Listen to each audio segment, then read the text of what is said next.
Let's talk about cruise ships, specifically their growth.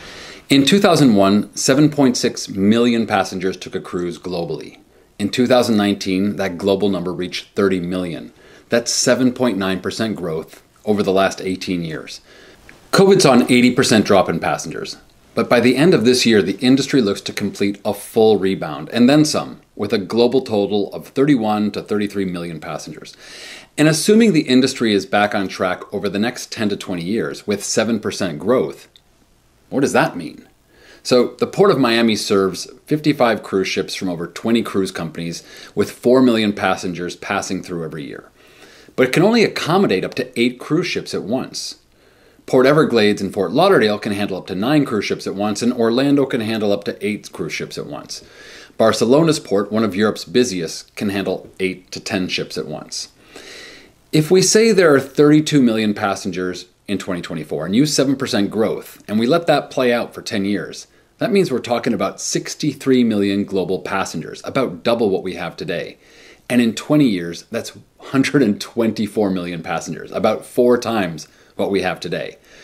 To accommodate that growth, those ports that can handle 8 ships at once would need to be able to handle 31 cruise ships at once. What I'm wondering is, where are they going to put all those ships? And where do they plan to put all those passengers? I mean, it's no secret that many destinations are now completely overcrowded, making a lousy experience for the passengers who come ashore, not to mention the locals, or the huge strain on the environment. So what options do the cruise lines have? Do the ships sail around without letting people off, a cruise to nowhere?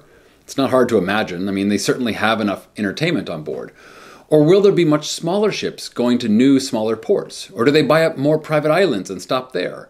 Or will cruising simply become a more limited and go back to being a vacation for the rich?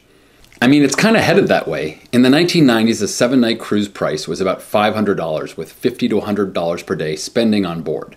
Between 2000 and 2010, that same trip was about $900 with $100 to $150 per day spending on board. Between 2010 and 2020, that same cruise cost about $1,200 with around $150 to about $200 a day spending. So the total cost of cruising has gone up about 250% since the 90s, which is about 110% more than inflation over that period. There's another thing cruise lines will need to consider. Will the ports in various destinations finally push back and all start raising their port fees per passenger, or find some other way to tax day trippers? That would certainly change the equation. But any way you slice it, something is going to have to change. The growth just doesn't seem sustainable. If you haven't already, please subscribe to this channel to get commentary on all the latest travel news.